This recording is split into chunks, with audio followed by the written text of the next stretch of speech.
रविवार 10 ऑक्टोबर 2021, सामान्य कालातील 28वा रविवार. संत मार्कच्या शुभवर्तमानातून घेतलेले वाचन, अध्याय 10 ओवी 17 ते 30. येशू निघून वाटेस लागणार तोच एकाने धावत येऊन आणि त्याच्या पुढे गुडघे टेकून त्याला विचारले, उत्तम गुरुजी, सार्वकालिक जीवन हे वतन मिळण्यास मी काय केले पाहिजे? येशू त्याला म्हणाला, मला उत्तम का म्हणतोस? एक जो देव, त्याच्या वाचून कोणी उत्तम नाही. तुला आज्ञा ठाऊकच आहेत. खून करू नकोस, व्यभिचार करू नकोस, चोरी करू नकोस, खोटी साक्ष देऊ नकोस, ठकवू नकोस, आपला बाप आणि आपली आई यांचा मान राख. त्याने त्याला उत्तर दिले, गुरुजी, मी आपल्या तरुणपणापासून या सगळ्या आज्ञा पाळत आलो आहे. येशूने त्याच्याकडे निरखून पाहिले आणि त्याच्यावर त्याने प्रीती केली. तो त्याला म्हणाला, तुझ्यात एका गोष्टीची उणीव आहे. जा, तुझे असेल नसेल ते विकून गोरगरिबांना देऊन टाक, म्हणजे तुला स्वर्गात संपत्ती मिळेल, आणि चल, माझ्या मागे ये. परंतु हे शब्द ऐकून त्याचे तोंड उतरले आणि कष्टी होऊन तो निघून गेला, कारण तो फार श्रीमंत होता. तेव्हा येशू सभोवर पाहून आपल्या शिष्याला म्हणाला, देवाच्या राज्यात श्रीमंताचा प्रवेश होणे किती कठीण आहे बघा. तेव्हा शिष्य त्याच्या बोलण्याने थक्क झाले. येशू त्यांना म्हणाला, मुलांनो, देवाच्या राज्यात प्रवेश होणे कितीतरी कठीण आहे. धनवानाला देवाच्या राज्यात जाणे यापेक्षा उंटाला सुईच्या नाकातून जाणे सोपे आहे. तेव्हा ते अत्यंत विस्मित होऊन त्याला म्हणाले, तर मग कोणाचे तारण होणे शक्य आहे? येशूने त्यांच्याकडे निरखून पाहून म्हटले, मनुष्याना हे अशक्य आहे, परंतु देवाला नाही. देवाला सर्व काही शक्य आहे. पेत्र त्याला म्हणू लागला, पहा, आम्ही सर्व काही सोडून आपल्या मागे आलो आहोत. येशूने त्याला उत्तर दिले, मी तुम्हाला सांगतो, ज्याने माझ्याकरिता आणि सुवार्थेकरिता घरदार, बहीण भाऊ, आई बाप, मुले बाले किंवा शेतवाडी सोडली आहे, अशा प्रत्येकाला सांप्रतकाली छलवणुकीबरोबर 100 पटीने घरे, भाऊ बहिणी, माता मुले, शेतीवाडी आणि येणाऱ्या युगात सार्वकालिक जीवन ही मिळवल्याशिवाय राहणार नाहीत. प्रभूचे हे शुभ वर्तमान. हे ख्रिस्ता, तुझी स्तुती असो. चिंतन. चिरकाल किंवा कायम टिकणारे असे काहीतरी आपल्याला सापडावे असे माणसाला वाटत असते. माणसाचा हा शोध आयुष्यभर सुरू राहतो.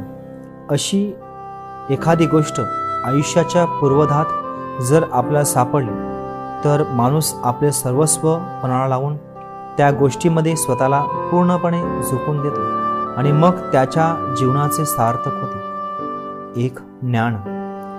पहिल्या वाचनात सांगितल्याप्रमाणे शलोमोन राजाने ज्ञान हा आपल्या जीवनातील सर्वात मौल्यवान खजिना असल्याचे मानले. त्यामुळे एक ज्ञानी राजा म्हणून तो सर्वत्र नावारूपाला आला. देशोदेशीचे राजे, महाराजे व राण्या त्याचा सल्ला घेण्यासाठी आणि त्याचे वैभव पाहण्यासाठी येत. 2, देवाचे वचन. हिब्री लोकांस पत्र लिहिणाऱ्या लेखकाला देवाचे वचन हा अत्यंत मौल्यवान खजिना असल्याचे पटलेले होते. हे देवाचे वचन दुधारी तलवारसारखे आहे. ते उच्चारणाऱ्या व्यक्तीच्या हृदयाला जसे स्पर्शून जाते, तसेच ते ऐकणाऱ्यांच्या अंतःकरणाला भेदून जाते. त्यासाठी जीव व आत्मा, सांधे व मज्जा, विचार व हेतू अशा 3 जोड्या लेखक आपल्या पुढे सादर करतो. 3, स्वर्गीय संपत्ती. आपल्या तरुणपणापासून सार्वकालिक जीवन मिळविण्यासाठी धडपडणारा एक युवक येशूला भेटतो. येशू त्याला 4 गोष्टींची जाणीव करून देतो. सर्व प्रकारच्या चांगुलपणाचा उगम परमेश्वराच्या ठायी आहे. परमेश्वराच्या आज्ञा पाळणे हा सार्वकालिक जीवन मिळविण्याचा खात्रीलायक मार्ग आहे. धनाची आसक्ती हा या मार्गातील खूप मोठा अडथळा ठरू शकतो. त्यामुळे दृश्य संपत्तीवर पाणी सोडून येशूच्या मागे येण्याने माणसाला स्वर्गातील अदृश्य संपत्ती मिळू शकते. हा श्रीमंत तरुण नेमका 3ऱ्या टप्प्यातच अडकला. त्यामुळे त्याला स्वर्गीय संपत्ती मिळवता आली नाही. आत्मपरीक्षण. मी माझ्या जीवनात कोणत्या गोष्टीचा शोध घेत आहे? सार्वकालिक जीवन मिळविण्याच्या मार्गात कोणकोणते अडथळे मला जाणवतात? स्वर्गीय संपत्ती मिळविण्यासाठी मला कोणत्या एका गोष्टीचा त्याग करावा लागणार आहे?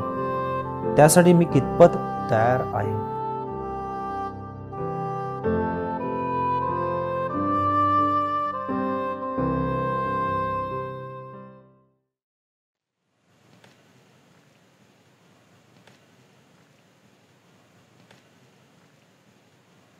प्रिय मित्रांनो, आता आपण यशया संदेष्टाच्या ग्रंथावरती पुस्तकावरती अभ्यास करणार आहोत. ते करण्या अगोदर आपण खुर्साची खूण करून या अभ्यासाला सुरुवात करूया. पिता, पुत्र आणि पवित्र आत्मा यांच्या नावे, आमेन. प्रिय मित्रांनो, सुरू करण्याच्या अगोदर आपल्याबरोबर आपण पवित्र शास्त्र म्हणजेच बायबल सोबत ठेवूया. त्याच्याचबरोबर एक वही आणि पेन लिखाण करण्यासाठी आणि आपल्याला कधी प्रश्न येतील मनामध्ये व काय समजलं असेल किंवा नसेल ते नमूद करण्यासाठी ते आपल्याजवळ ठेवणं गरजेचं आहे. आणि आपण एका शांत मनाने सर्व काही काम बाजूला ठेवून आपण या अभ्यासाला आता बसूया आणि सुरुवात करूया. तर आजचा विषय आहे यशया संदेष्टा याचं पुस्तक व ग्रंथ. यशया संदेष्टा हा खूप नावाजलेला संदेष्टा आहे आणि यशया संदेष्टा आपल्या चर्चमध्ये देखील आपण त्याचे खूप वाचन करत असतो आणि त्यासाठी आपण यशया संदेष्टावरती मननचिंतन आणि अभ्यास करूया. आपल्या स्क्रीनवरती आहे आपण यशया संदेष्टाचं चित्र जे मायकल एंजेलो याने सिस्टीन चॅपलवरती केलेलं बहुतेक चांगलं असं पिक्चर आहे, चित्र आहे. आपल्या मनातील प्रश्न वगैरे जे असतील ते आपण लिहून ते नंतर त्याचं उत्तर मिळवण्यासाठी प्रयत्न करूया. यशयाच्या काळामध्ये हे एक सामान्य नाव होते. जास्तीत जास्त लोक हा नावाचा उपयोग करत होते आणि यशया विशेषतः येरुशलेम शहरामध्ये कार्यरत होता. त्याचबरोबर वनवासेनंतर काळानंतर परदेशी काळात देखील तो कार्यरत असल्याचे आपल्याला दिसून येते. यशया शब्दाचा अर्थ म्हणजे देवाचे तारण व देव तारण होय. यशया संदेष्टा आपल्या ग्रंथामध्ये लिहित असताना तो एक चांगला लेखक देखील आहे आणि त्याचबरोबर त्याला राजकारणाचं देखील खूप माहिती असल्याचं दिसून येते. कारण राजकीय सल्लागार म्हणून तो राज्यामध्ये दरबारामध्ये तो सहज प्रवेश मिळवत होता आणि तो हिब्रू भाषेवरती त्याचं प्रभुत्व आपल्याला दिसून येतं. कारण तो चांगला शिकलेला सवरलेला देखील असावा हे दिसून येत असते. त्याला आंतरराष्ट्रीय पातळीवर राजकारणीय जे काही घडामोडी होत आहेत ते देखील त्याला बहुतसं माहीत आहे आणि त्याच्या अनुसार तो तिकडच्या राजाला त्याचा सल्ला देत असो आणि राजकारभारामध्ये तो सल्लागार म्हणून राजाची खूप मदत करत आहे. इसवी सन 8व्या शतकातील संदेष्टा यशया बेन आमोस याचे लिहिलेले असे अनेक पुरावे आहेत की जेथे लिहिलेले आहे की यशयातील बराचसा भाग बेबीलोनच्या कैदेत आणि नंतरच्या काळात बनला असावा. आमोसच्या तुलनेत यशया येरुशलेममध्ये असल्याचे दिसते. म्हणजे त्याने जे काही केलेले आहे कार्य, लोकांना देवाचा संदेश देण्याचं, त्याचबरोबर लोकांना आव्हान, चेतावणी जे दिलेले आहे ते आपल्याला येरुशलेमच्या अवतीभोवती झालेलं दिसून येत आहे. येरुशलेम हे शहर त्याचं केंद्रबिंदू आहे. तेथे त्याने जास्त वेळ घालविलेला आहे. आपल्यासमोर येरुशलेम शहर दिसत आहे आणि यशयाच्या पुस्तकामध्ये आपण येरुशलेमच्या घडामोडी ज्या ऐकत आहोत ते या शहराच्या अवतीभोवती घडलेल्या घटना आहेत. ते या बायबलमध्ये वाचल्यावर आपल्याला दिसून येत आहे. आणि म्हणूनच मित्रांनो, आपण जेव्हा येरुशलेम शहर डोळ्यासमोर ठेवतो तेव्हा पौराणिक शहर, जुनं शहर आपण आपल्या पुढे हा चित्र ठेवला पाहिजे, जे त्याकालीन इस्रायल देशाची राजधानी होती आणि आता देखील इस्रायल या देशाची ती राजधानी आहे. यशया संदेष्टाचे आपण कुटुंबाची व्यक्ती कोण आहेत याचा आपण आता अभ्यास करूया. यशयाने संदेशीशी लग्न केले होते हे आपण अध्याय 8:3 मध्ये ऐकलेले आहे. आणि आपण आता त्याच्या मुलांचा वर्णन जे बायबलमध्ये केलेले आहे ते आपण ऐकूया. आपलं बायबल घेऊन अध्याय 8:3 मध्ये वाचूया. मग मी संदेष्टीशी समागम केले आणि ती गर्भवती होऊन तिला पुत्र झाला. आता अध्याय 8:1 मध्ये परमेश्वराने मला म्हटले, एक मोठी पाटी घेऊन तीवर व्यावहारिक लिपीत असे लिही, माहेर शलाल हशबज. हिब्रू भाषेमध्ये आपण त्याला म्हणत आहोत. येथे लवकरच लुटालूट व चोऱ्या होतील हा त्याच्या मुलाचा नावाचा अर्थ आहे. हे भविष्यामध्ये घडणारं आहे. हे चिन्ह देवाने पुत्राच्या नावाद्वारे दिलेले आहे. दुसरा मुलगाचं त्याचं नाव आहे शेर्जा-शुब, म्हणजेच उर्वरित लोक परत येतील. रेमिनंट वुड रिटर्न, म्हणजेच ते आता बंदिवासामध्ये आहेत, दुसऱ्या देशामध्ये ते आहेत, गुलाम म्हणून गेलेले आहेत. ही लोक परत येणार आहेत असं त्याच्या मुलाच्या नावाद्वारे देव आपला कळवून देत आहे. म्हणजेच ते परत येणार आहे. तिसऱ्या मुलाचं नाव म्हणजेच इमॅन्युअल, देव आम्हाबरोबर आहे. हे आपल्याला बायबलमध्ये यशया अध्याय 7:14 मध्ये वाचायला मिळेल. यास्तव प्रभू स्वतः तुम्हास चिन्ह देत आहे. पहा, कुमारी गर्भवती होऊन पुत्र प्रसवेल व त्याचे नाव इमॅन्युअल, आम्हासह देव असे ठेवील. अशा प्रकारे यशयाच्या 3 मुलांची नावं आपल्याला बायबलमध्ये वाचायला मिळत आहेत आणि या घडामोडी भविष्यामध्ये होणार आहेत. या आयजाया यशया संदेष्टाची तारीख आणि ओळ आपल्याला पाहायला मिळत आहे. यशया संदेष्टाचे कुटुंब.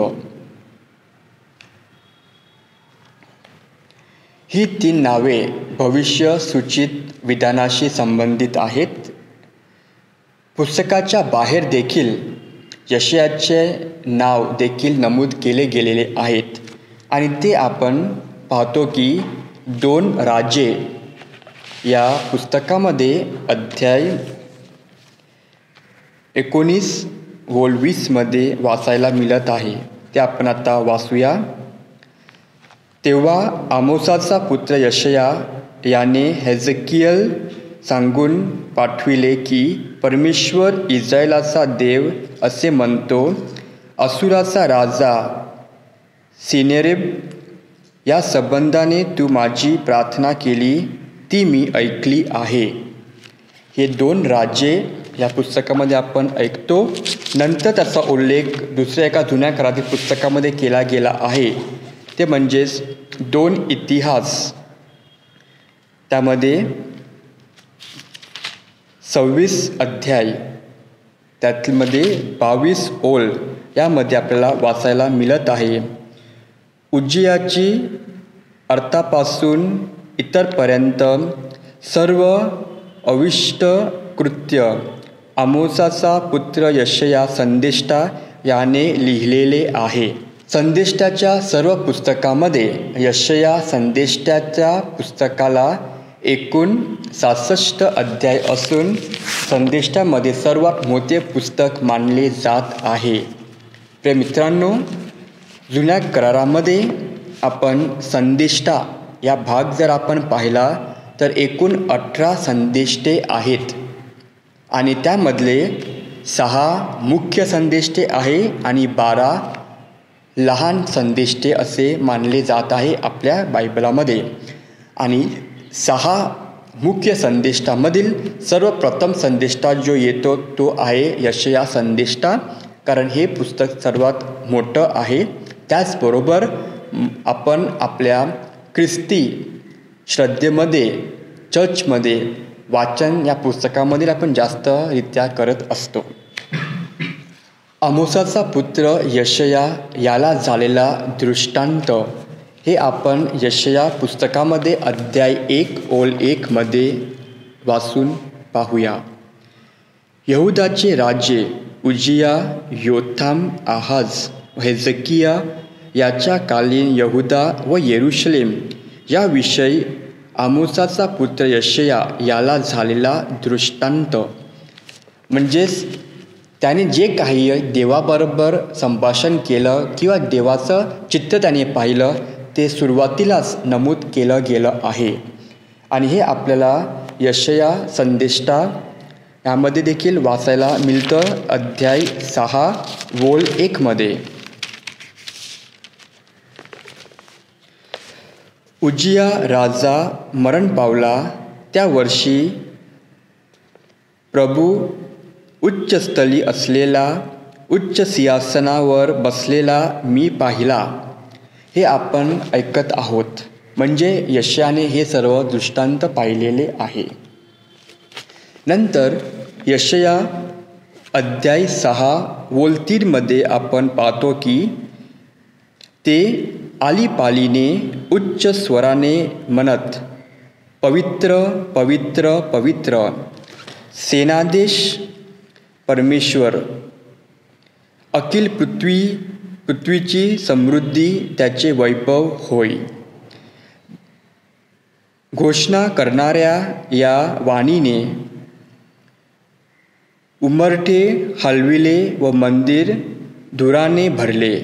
तेव्हा मी म्हणालो, होय होय, माझे आता वाईट झाले, कारण मी अशुद्ध होठाचा मनुष्य आहे आणि मी अशुद्ध होठाच्या लोकात राहतो. आणि सेनाधीश परमेश्वर राज्य अधिराज यास मी आपल्या डोळ्यांनी पाहिले. मग एक सेराफिम दूत वेदीवरून इंगल चिमट्यानी हाती घेऊन माझ्याकडे हुडत आला. तो माझ्या होठास लावून त्याने म्हटले, पहा, याचा स्पर्श तुझ्या होठास झाला म्हणून तुझा दोष दूर झाला आहे. तुझ्या पापांची प्रायश्चित्त झाले आहे. अशा प्रकारे प्रिय मित्रांनो, जणू काही देवाने यशया संदेष्टाला अभिषेक केले आहे, त्याचे होठ पवित्र केलेले आहेत, म्हणजेच तो आता देवाचं कार्य करण्यासाठी तयार झालेला आहे हे आपल्याला दिसून येतं.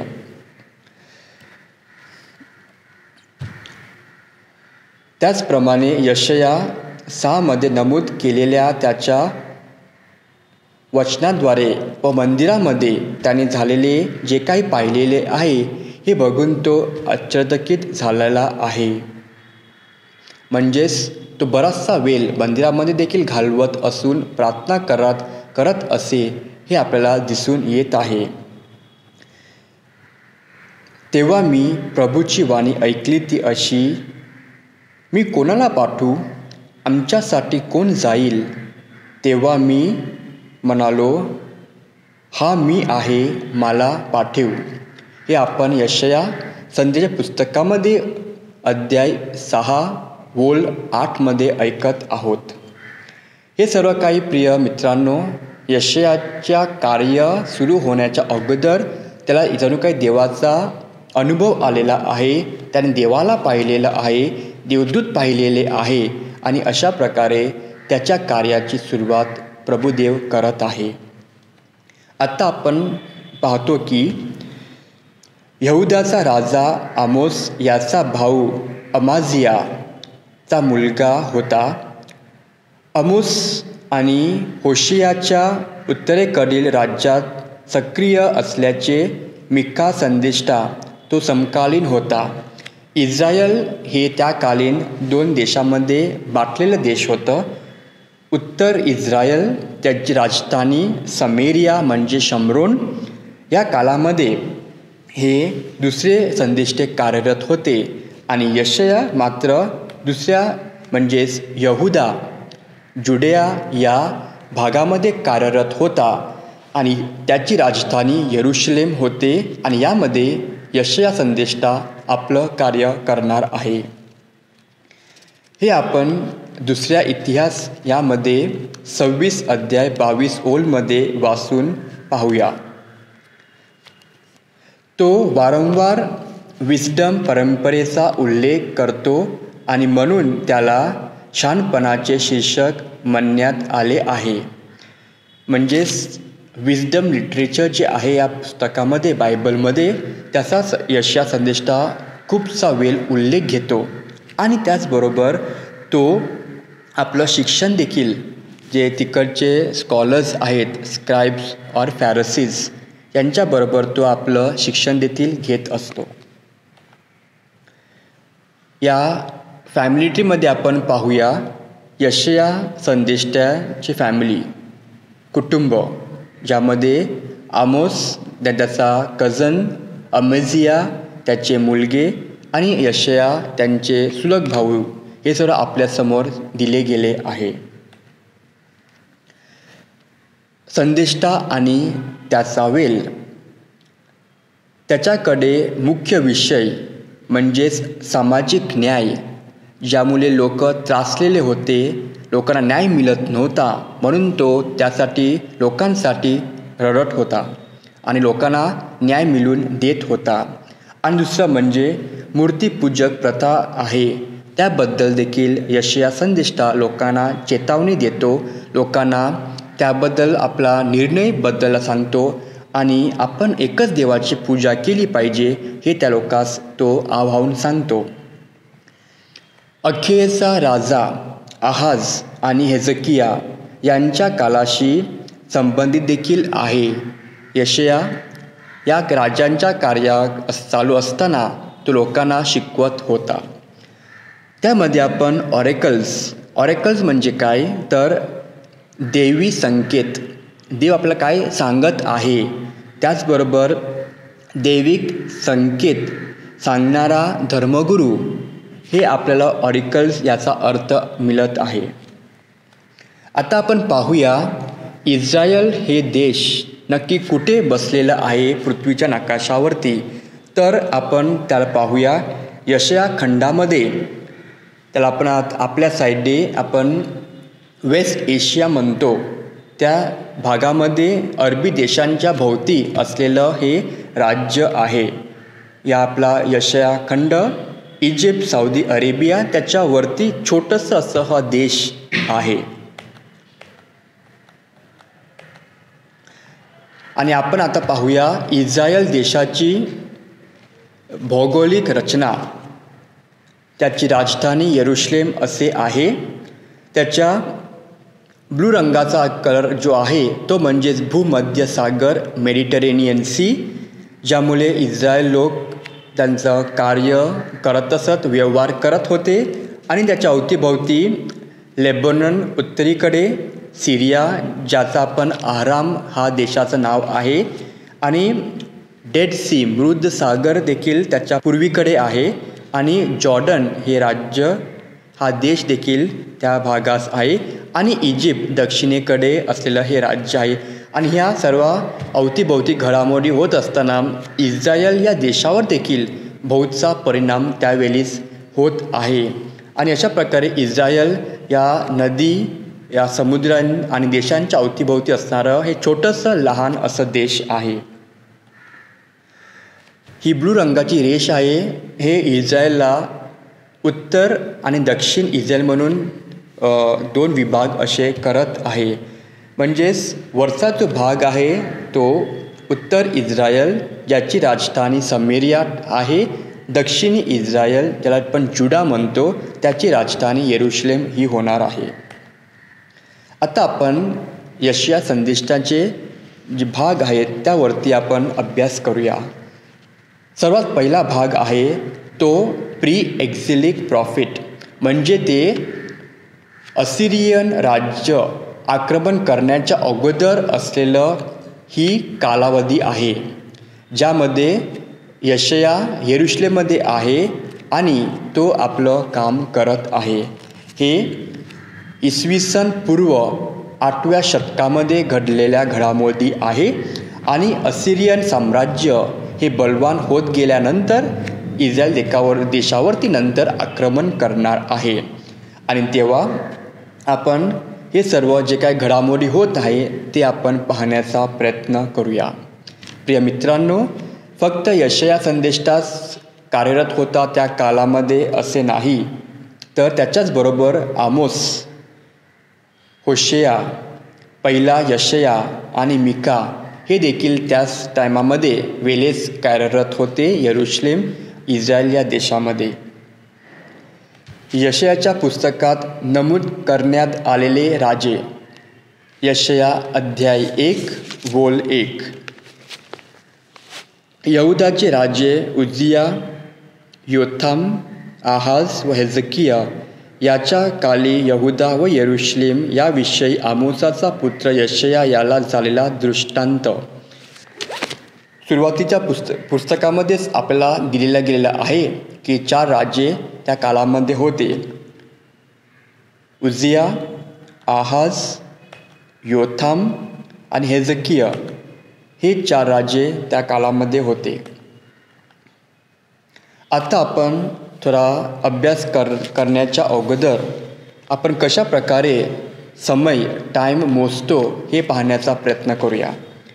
ही आहे एक सिंपल अशी लाईन, ज्यामध्ये आपण पाहतो की बिफोर क्राइस्ट म्हणजे ख्रिस्ताच्या आधी आणि दुसऱ्या भागास आपण आफ्टर क्राइस्ट एडी ॲनो डॉमिनी म्हणजेच ख्रिस्तानंतर अशा प्रकारे आपण वेळाची विभागणी करणार आहोत आणि मध्यभागी आपण 0 ठेवणार आहोत. म्हणजेच जे काही शून्याच्या दुसऱ्या बाजूला घडलेलं आहे ते ख्रिस्ताच्या आधी आणि दुसऱ्या ठिकाणी आहे ते ख्रिस्ताच्या नंतर. आणि त्यासाठी आपण नंबर देखील घालणार आहोत 100, 300, 500 आणि 700. आणि दुसऱ्या भागाला देखील एडी साईडला देखील त्याच प्रकारे आपण नंबर टाकणार आहोत 100, 300, 500 आणि 700.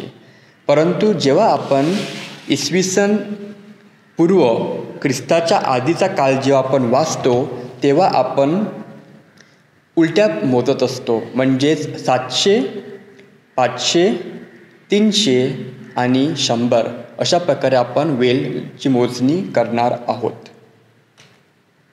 इसवी सन पूर्व 6 भाग आहे आणि हा इसवी सन म्हणजेच ॲनो डॉमिनी ख्रिस्तानंतर. प्रिय मित्रांनो, यशया संदेष्टाच्या पुस्तकाला 3 भागामध्ये विभाक्त केलं गेलं आहे.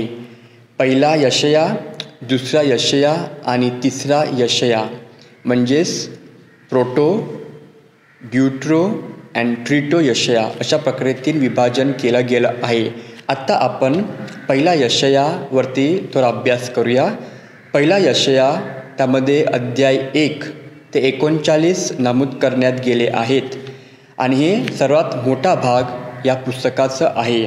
आणि कधी त्याचं रचना केली गेली होती तर इसवी सन पूर्व 742 ते 701 या काळामध्ये याची रचना केली गेली होती आणि कुठे तर यरुशलेम या शहरामध्ये याचं लिखाण केलं गेलं होतं. आणि हे आपण पाहतो की या लाईनवरती पहिला यशया, त्याची वेळ आणि कधी याची रचना केली गेली होती.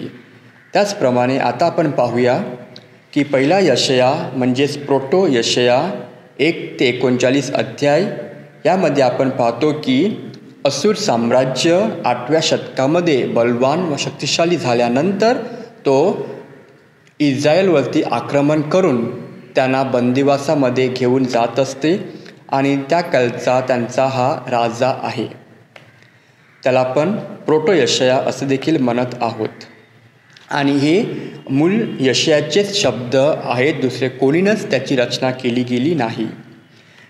असूर साम्राज्य त्याचा नकाशा आपण आपल्यासमोर पाहत आहोत, ज्याची राजधानी निनवे हे शहर होते आणि या शहरामध्ये असूर साम्राज्य नंतर बलवान होत गेल्यानंतर त्याचा विस्तार आपण हिरव्या रंगामध्ये पाहत आहोत. असे होत गेल्यानंतर ते ठेप इस्रायल या देशापर्यंत समेरिया इथपर्यंत पोचून तिकडच्या लोकांना बंदवासीमध्ये घालतात, तुरुंगात घालतात आणि आपल्या देशी घेऊन जातात. ही आहे पार्श्वभूमी असूर साम्राज्य याची.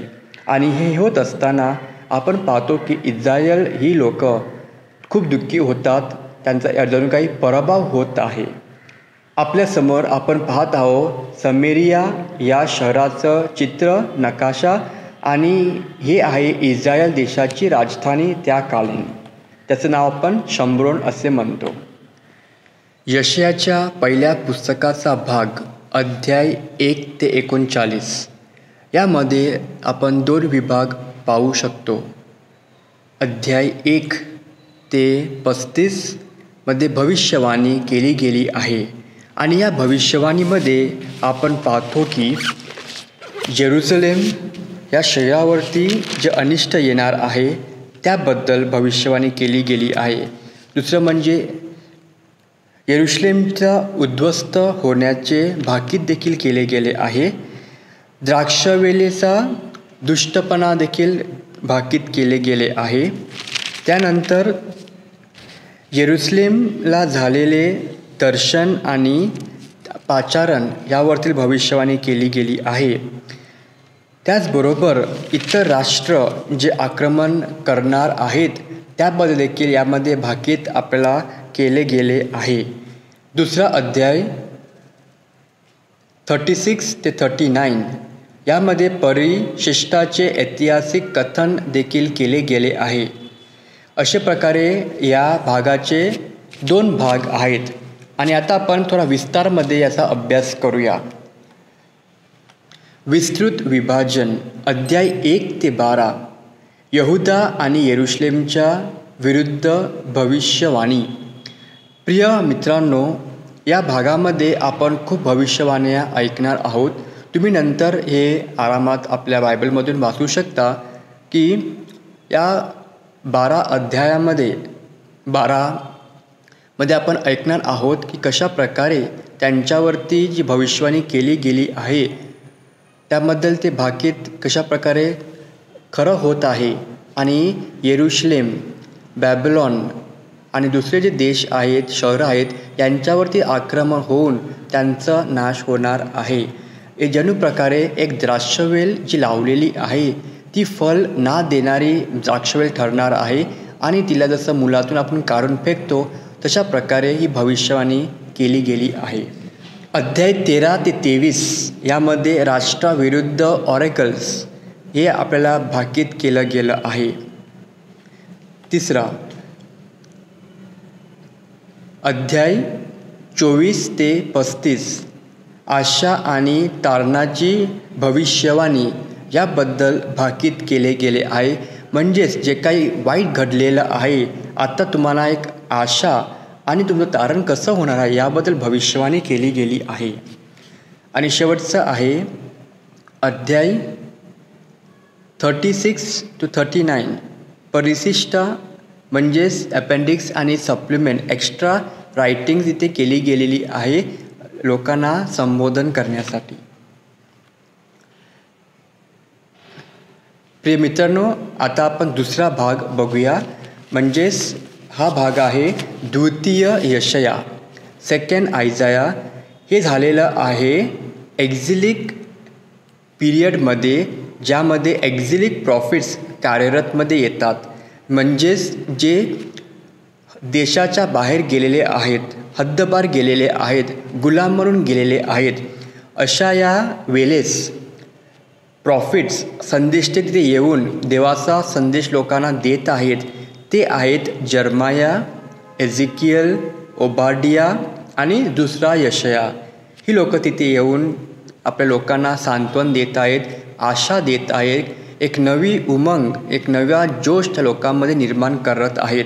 आणि हे सर्व घडामोडी होत आहेत हे आपण बाबिलॉन या देशामध्ये, साम्राज्यामध्ये हे सर्व घडामोडी होत आहेत हे आपण पाहूया. तर दुसरा यशाया अध्याय 40 ते 55 या पुस्तकाचा भाग आहे आणि ही जी घडामोडी झालेली आहे त्याचा काल आहे इसवी सन पूर्व 543 to 540 या कालावधीमध्ये हे सर्व काही घडलेलं आहे आणि या जागेचं नाव आहे बाबिलॉन. या साम्राज्यामध्ये सर्व घडामोडी झालेल्या आहेत. प्रिय मित्रांनो, आता आपण जे ऐकलेलं आहे हे जसं लोक बाहेर गेलेले आहेत दुसऱ्या राज्यामध्ये, दुसऱ्या देशामध्ये, तिकडचं संस्कृती, तिकडचा धर्म यामध्ये ही लोक मिक्स होणार आहेत आणि म्हणून त्यांच्यावर आणखी एक समस्या निर्माण होणार आहेत. तर आता चित्राद्वारे आपण पाहूया. पहिला यशया जे आपण ऑलरेडी बघितलेलं आहे. प्रथम यशया, असूर साम्राज्यामुळे या लोकांवरती खूप त्रास संकट आली होती आणि आता आपण पाहूया की दुसरा यशया, द्वितीय यशया, ज्यामध्ये आपण 40 to 55 चॅप्टर्स आहेत. यामध्ये कोणत्या राज्यामध्ये आहेत तर बाबिलॉन या राज्यामध्ये, साम्राज्यामध्ये ते गुलाम म्हणून गेलेले आहेत आणि तिकडचा राजा जो आहे तो त्यांना गुलाम करतो, अजून पण त्रास देतो आणि त्यांचं जे दररोजचे जीवन जे आहे ते अजून कठीण करत आहे, त्यांना त्रास देत आहे. बाबिलॉन हे 2 नद्यांच्या मध्ये असलेलं साम्राज्य आहे.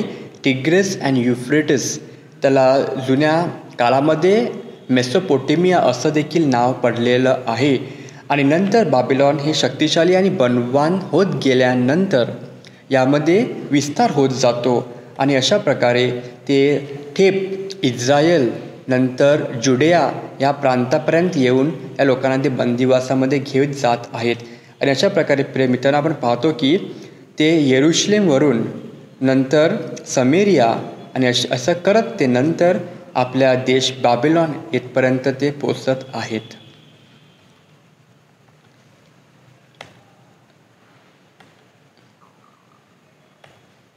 दुसरा एक नकाशा दिलेला आहे बाबिलॉनचं साम्राज्य विस्तार झाल्यामुळे.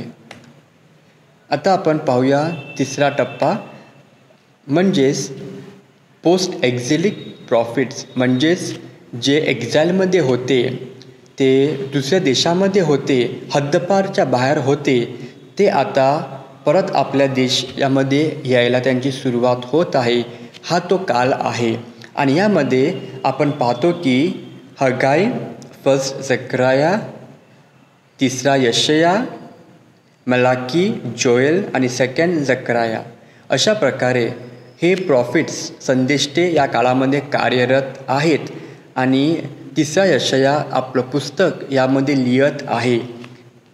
आणि या सर्व घडामोडी ज्या होत आहे या आपण पाहतो की 500 इसवी सन या वर्षामध्ये घडलेल्या, इसवी सन पूर्व या काळामध्ये घडलेल्या घडामोडी आहेत. आणि हे तिसरा यशया याची नोंदणी करत आहे आणि संदेश आपल्या लोकांना तो देत आहे. आणि याचं स्थळ पुन्हा एकदा आपण येरुशलेम पाहत आहोत. म्हणजेच ही लोक पुन्हा एकदा हद्दपार गेलेली होती, ते पुन्हा लोक परत येत असतात आणि आपल्या मायभूमीमध्ये, आपल्या स्वतःच्या राज्यामध्ये, देशामध्ये वस्ती करणार आहेत पुन्हा एकदा. आणि जणू काही परमेश्वराने सांगितलेलं भाकीत आता ते पूर्ण होत आहे.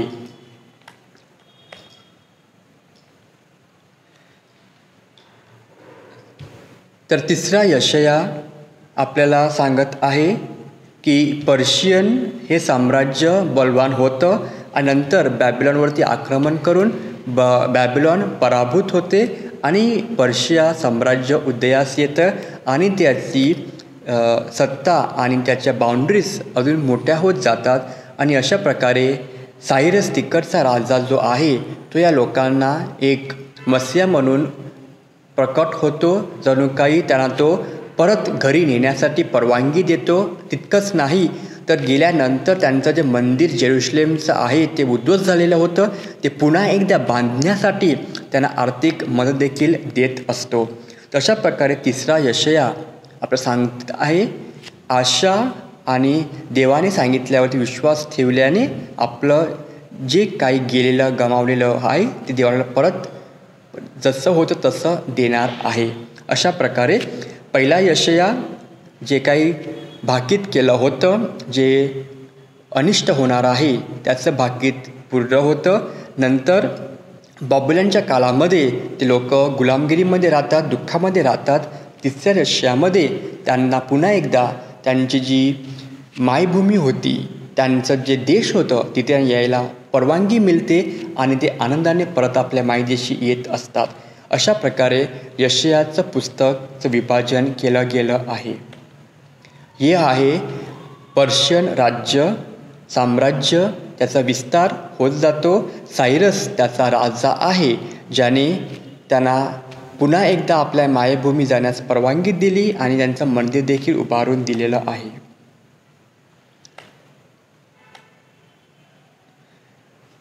असिरियन साम्राज्याच्या इतिहासकाराने इस्रायलचे जे राज्य आहेत आणि जुडियाचे जे राज्य आहेत त्यांचे हे नेमणूक, त्यांची जी रायटिंग्ज आहेत, इतिहास, त्यांची नावं, हे सगळं काय आपल्यासाठी लिहून ठेवलेलं होतं. त्याचा आज आपला फायदा होत आहे. जी लोक बायबलचा अभ्यास करतात त्यांना ही माहिती खूप महत्त्वाची ठरत असते आणि आपल्यासमोर देखील आहे. जर आपल्याला वाचायचं असेल तर ही माहिती आपल्यासमोर आहे. अशा प्रकारे पुन्हा एकदा रिव्हिजन म्हणून आपल्याकडे 3 प्रकारचे विभाग आहेत. पहिला आहे ते हद्दपार जाण्याच्या अगोदर, ज्यामध्ये असूर राज्य त्यांना आक्रमण करतो. त्या काळातील संदेष्टे म्हणजे आमोस, होजेया, आयजाया पहिला आणि मिका. आणि ते असताना तिथे 8व्या शतकामध्ये सर घडामोडी होत आहेत. आणि दुसरा भाग आहे जेव्हा ते हद्दपारमध्ये जातात, कारावासामध्ये बंदिवास म्हणून जातात, तेव्हा बॅबिलॉन हे साम्राज्य अस्तित्वात येत असतं आणि त्यामध्ये आपले संदेष्टे आहेत जर्माया, एझेकियल, ओबाडिया आणि दुसरा यशाया. तिसरा आहे हद्दपारच्या नंतरचा काळ आहे, ज्यामध्ये पर्शियन राज्य उदयास येतं आणि त्यांना मुक्त करतं, त्यांच्या मायदेशी पाठवतं. त्यामध्ये जे संदेष्टे आहेत ते हगाय, पहिला जकराया, तिसरा यशाया, मलाकी, जोएल आणि दुसरा जकराया. अशा प्रकारे या पुस्तकाचे 3 विभाजन, त्यांचा काल, त्यांची वेळ आणि ठिकाण, जागा देखील नमूद केली गेली आहे.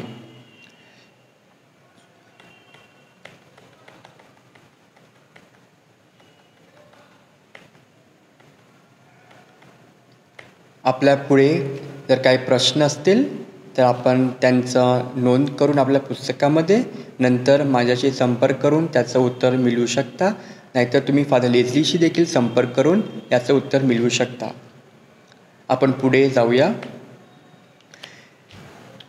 संदेष्टा यशायाच्या ग्रंथामध्ये जे मूल विषय आहे त्यावरती आपण आता अभ्यास करूया. पहिला आहे पवित्रता, चांगुलपणा आणि देवाची योजना, म्हणजेच होलीनेस, रायचियसनेस अँड गॉड्स प्लॅन. येरुशलेमची निवड करणाऱ्या जागेवर आणि जगाचा प्रतिनिधी म्हणून दावीद त्याच्या घराण्याप्रमाणे जगासाठी देवाची योजना यावर आधारित आहे. इसवी सन पूर्व 701 मध्ये असुराच्या हल्ल्यापासून येरुशलेमच्या मुक्ततेबरोबर कदाचित अशी थीम तयार केली गेली असेल. देव इस्रायलाचा पवित्र देव आहे. न्याय आणि नीतिमत्व हे असे गुण आहेत जे देवाचे सार दर्शवितात आणि इस्रायलाने अनितीने देवाला नाकारले. यशाया गरीब, शोषित व भ्रष्ट सरदार व न्यायाधीश या विरुद्ध बोलला, पण आमोस व मिका संदेष्टाप्रमाणे तो देवाबरोबर व करारावरती नीतिमान ठरला. एकेश्वरवाद म्हणजेच मोनोथिइझम. यशाया 44-6 ओळीमध्ये एकेश्वराचे प्रथम स्पष्ट विधान आहे. मी पहिला आणि मी शेवटचा आहे, माझ्याशिवाय दुसरा देव नाही. यशाया 44 अध्याय ओळ 9-20 मध्ये मूर्ती तयार करणारे आणि त्याची पूजा करणारे यावर विडंबना केली गेली आहे आणि त्याने स्वतः केलेल्या मूर्तीची उपासना करणाऱ्या सुताराच्या मूर्खपणेची थट्टा केली आहे. दुसऱ्या यशयामध्ये यहोवाने इतर देवांपुढे आपले श्रेष्ठत्व दर्शविले असेल तर तो जगातील एकमेव देव आहे. एकेश्वरवादाचे हे मॉडेल एक्झिलिक ज्यू धर्मानंतराचे व्याख्यानाचे विशिष्ट बनले आणि ख्रिस्ती आणि इस्लामचा आधार बनले. तिसरा मुद्दा आहे एक नवीन निर्गमन, न्यू एक्झोडस. दुसऱ्या यशयामध्ये मुख्य विषय म्हणजेच नवीन निर्गमन. बॅबिलॉनहून येरुशलेममध्ये परत आलेल्या इस्रायली लोकांची कथा आहे. परमेश्वराच्या नेतृत्वात सियोन, यहुदा येथे धार्मिक रीतीने परत येण्याची कल्पना लिखाण करतो. या थीमाचे महत्त्व दुसऱ्या यशयाच्या सुरुवातीस आणि शेवटी म्हणजेच अध्याय 40 3 ते 5 आणि नंतर 55 अध्याय 12 ते 13 मध्ये आपल्याला दर्शविले आहे. परंतु या नवीन निर्गमनात बॅबिलॉन म्हणजेच मेसोपोटेमिया आणि वचन दिलेल्या जमीन यांच्यातील एक नंदनवन रूपांतर होत आहे, जेथे पर्वत कमी केले जातील आणि दरी सामान्य रस्ता तयार करण्यासाठी परमेश्वर त्यांच्यासाठी हे तयार करणार आहे. पहिल्या निर्गमनामध्ये पाणी देवाने दिला होता. नवीन निर्गमामध्ये देव वाळवंटांना पाण्याचा तलाव बनवेल आणि कोरड्याहून पाण्याचे झरे बनतील. हे आपल्याला 41 अध्याय ओळ 18 मध्ये वाचायला मिळणार आहे. ख्रिश्चन तत्त्व, ख्रिस्टियानिटी. पवित्र मरियेच्या भक्तीपासून या यहुदी विरोधी धार्मिक ख्रिश्चन स्त्रीत्व आणि मुक्ती धर्मशास्त्र आणि ख्रिश्चनाच्या स्थापनेत यशयाचे पुस्तक खूप प्रभावी आहे आणि यशयाला या संदर्भात ठेवण्यात आले होते. या संदर्भात हे पुस्तक इतके उंच होते की पुस्तक वारंवार 5वे गॉस्पल म्हणून ओळखले जात असे. इतर कोणापेक्षा ख्रिस्त आणि चर्चविषयी अधिक स्पष्टपणे बोलणारे संदेष्टा यशया आहे. त्याचा प्रभाव चर्च आणि ख्रिस्ती धर्माच्या पलीकडे इंग्रजी साहित्यात आणि पश्चिम संस्कृतीत झालेला आहे. प्रिय मित्रांनो, आयझया यशया संदेष्टाने आपल्या ख्रिस्ती धर्मावर खूप असा प्रभाव पाडलेला आहे. म्हणून ख्रिस्त सभेच्या उपासनेमध्ये, पवित्र मिसामध्ये प्रभू शब्द विधीच्या वेळेस सर्वाधिक प्रमाणात वाचला जाणारा हा ग्रंथ यशयाचाच आहे. नव्या करारामध्ये यशयाच्या पुस्तकातील एकूण 300 संदर्भ नमूद करण्यात आलेले आहेत. पहिला आहे कुमारी गर्भवती होईल, पुत्र प्रसवेल. हे आपल्याला यशया अध्याय 7 ओळ 14 मध्ये वाचायला भेटत आहे. त्याचबरोबर नवीन करारामध्ये मत्तई अध्याय 1 23 मध्ये वाचायला मिळत आहे. दुसरं आहे परमेश्वराच्या वाटा नीट करा, त्याचा मार्ग सरळ करा. यशया अध्याय 40 ओळ 3. त्याचबरोबर नवीन करारामध्ये मत्तई अध्याय 3 ओळ 3. परमेश्वराचा आत्मा माझ्यावर आला आहे, कारण दीनास शुभवार्ता सांगण्यास त्याने मला अभिषेक्त केले आहे. लूक अध्याय 4 ओळ 18. नव्या करारामध्ये देखील आपल्याला तेच वाचायला मिळत आहे. आपल्या काहीतरी प्रश्न असतील तर आपण सांगू शकता. आता आपण दुसऱ्या भागामध्ये जाऊया. यशयाच्या ग्रंथामध्ये ख्रिस्ताबद्दलची जी माहिती आहे ते आपण बघण्यास प्रयत्न करूया. ख्रिस्ताचा इतिहास, जन्म. यशया या पुस्तकामध्ये अध्याय 7 ओळ 14 मध्ये आपल्याला वाचायला मिळत आहे. यास्तव प्रभू स्वतः तुम्हास चिन्ह देत आहे, पहा, कुमारी गर्भवती होईल, पुत्र प्रसवेल व त्याचे नाव इमॅन्युएल असे ठेवील. दुसरं म्हणजेच कुटुंब. यशया अध्याय 11 वोल 1. इशायाच्या बुंडाला घुमारा फुटेल, त्याच्या मुलातून फुटलेली शाखा फल देईल. तिसरा म्हणजेच अभिषेक. अध्याय 11 वोल 12. परमेश्वराचा आत्मा, सुज्ञाचा व समंजसपणाचा आत्मा, सुसंकल्पनाचा व सामर्थ्याचा आत्मा, परमेश्वराच्या ज्ञानाचा व भयाचा आत्मा त्याच्यावर राहील. दुसरा विषय आहे ख्रिस्ताचे मिशन. प्रदीप्त करणारा म्हणजेच आपल्याला काळोखामध्ये, अंधारामध्ये उजेड दाखवण्यासाठी हे दाखला आहे. आपण ते वाचूया आता. यशया अध्याय 9 वोल 2. अंधकारात चालणाऱ्या लोकांनी मोठा प्रकाश पाहिला आहे.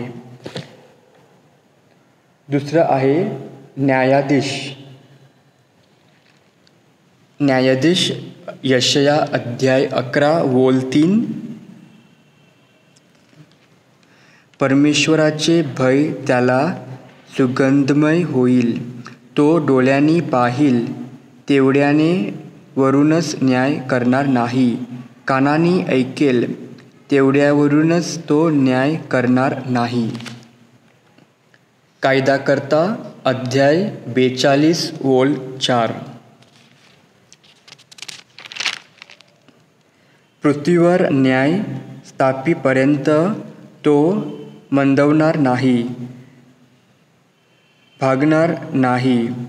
दीपे त्याच्या धर्मशास्त्राची प्रतीक्षा करतील. मुक्तिदाता अध्याय 42 वोल 7. आंधळ्यांचे डोळे उघडल, बंदीशाळेतून बंदिस्थानास व अंधारात बसलेल्यास कारागृहातून बाहेर काढून, म्हणून मी असे करीन. ओझे वाहक. आपण बायबल उघडून वाचूया. अध्याय 53 ओल 4.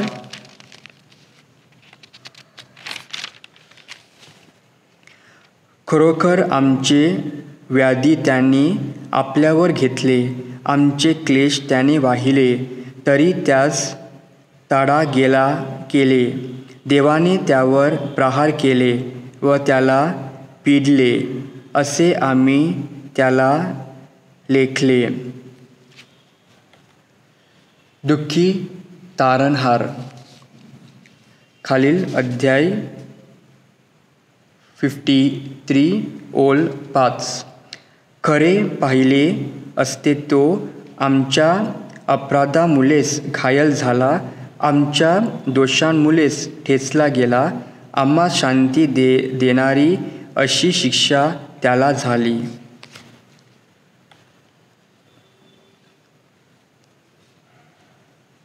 पापकर्ता. आम्ही सर्व मेंढऱ्याप्रमाणे भटकून गेलो होतो. आम्ही प्रत्येकाने आपापला मार्ग धरला होता. अशाच आम्हा सर्वांचे पाप परमेश्वराने त्याच्यावर लादिले. मध्यस्थी करणारा ओल 12. यामुळे मी त्याला थोरांबरोबर विभाग देईन. तो बलवानांबरोबर लूट वाटून घेईल, कारण आपला प्राण वाहून देऊन तो मृत्यू पावला. त्याने आपणास अपराधात गळून दिले. त्याने बहुतांचे पाप आपल्यावर घेतले व अपराधांसाठी मध्यस्थी केली. आता आपण ख्रिस्ती शीर्षक टायटल्स ऑफ क्राइस्ट जे यशाने आपल्या पुस्तकामध्ये दिलेले आहे ते आपण बघूया. इमॅन्युअल, सामर्थ्यवान देव, सार्वकालिक पिता, शांतीचा राजपुत्र, नीतिमान राजा, देवी सेवक, परमेश्वराचा हात, अभिषिक्त उपदेशक, सामर्थ्यवान तारणारा. आता आपण ख्रिस्ताचे वैशिष्ट्य कॅरेक्टरिस्टिक्स ऑफ क्राइस्ट ते पाहूया. तेज, शहाणपण, आध्यात्मिक विवेक, न्याय, प्रामाणिकपणा, शांतता, सभ्यता, चिकाटी, विकृतीचा त्रास, करुणा, विवेकारपणा, निर्देशकपणा, बचत शक्ती, महानता. आता आपण आपल्या यशया पुस्तकाचा समाप्ती करूया. निष्कर्ष म्हणजेच कन्क्लुजन. यापूर्वी म्हटल्याप्रमाणे हे पुस्तक केवळ एकाच व्यक्तीचे संदेश संग्रहित करीत नसून त्यात एकूण 3 व्यक्तींचा संदेश एकत्रित करण्यात आला आहे. पहिला यशया. या संदेष्टा जेरुसलेमवासी असून तो इसवी सन 781-687 दरम्यान इस्रायलमध्ये राज्य करणारा उजिया, योथाम, आहाज व हेzeकिया राजाच्या काळात होऊन गेला. त्याचा संदेश यशया 1-39 मध्ये नमूद करण्यात आलेला असून असिरियाच्या हल्ल्यापासून तो इस्रायलेला स्वाधीनतेचे इशारा देतो. द्वितीय यशया, दुसरा यशया हा संदेष्टा बाबेलॉन येथे संदेश देत होता. त्यावेळी यहुदा राज्यातील जनता बाबेलॉनच्या हद्दपारमध्ये होती. त्याचा संदेश यशया 40-55 मध्ये देण्यात आलेला आहे. तृतीय यशया, तिसरा यशया. इसवी सन 539 नंतर यहुदी जनता पुन्हा येरुशलेममध्ये परतली. त्यांना देवाने दिलेला सर्व अभिवचने पूर्णतेस जातील असे आश्वासन या येरुशलेमवासियांना संदेष्ट्याने दिले. त्याचा संदेश यशया 56-66 मध्ये नमूद करण्यात आलेला आहे.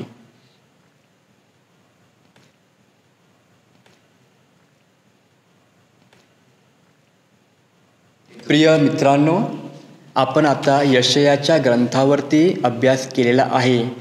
मी माझ्या परीने जितका होईल तितकं मी समजण्याचा तुम्हाला प्रयत्न केलेला आहे. व्हिडिओद्वारे व PPTद्वारे तुम्हाला काही समजलं नसेल तुम्ही मला सांगू शकता किंवा फादर लेझलीद्वारे माझी संपर्क करू शकता. त्याचप्रमाणे तुम्ही हा व्हिडिओ पुन्हा बघून अजून समजण्याचा प्रयत्न देखील करू शकता. आणि जिथे जिथे मी बायबलचे कोटेशन दिलेले आहेत ते तुम्ही बायबल उघडून वाचू देखील शकता. त्याचबरोबर मॅप्स देखील आहेत, डायग्राम्स देखील आहेत तुम्हाला समजण्यासाठी अजून सोपं जाण्यासाठी. प्रिय मित्रांनो, देवाचरणी माझी हीच प्रार्थना आहे की तुम्ही या वर्षामध्ये चांगला देवाच्या शब्दावरती अभ्यास करावा आणि देवाचं ईश्वरज्ञान मिळवण्याचा प्रयत्न करावा. पवित्र आत्म्याची देणगी तुमच्यावर प्रत्येकावर असावी आणि त्याचबरोबर तुम्ही अजूनही माहिती घ्यावी, अजून अभ्यास करावा आणि तुमचा विश्वास देवामध्ये भक्कम मजबूत करावा. हीच माझी देवाचरणी तुमच्या सर्वांसाठी प्रार्थना. धन्यवाद.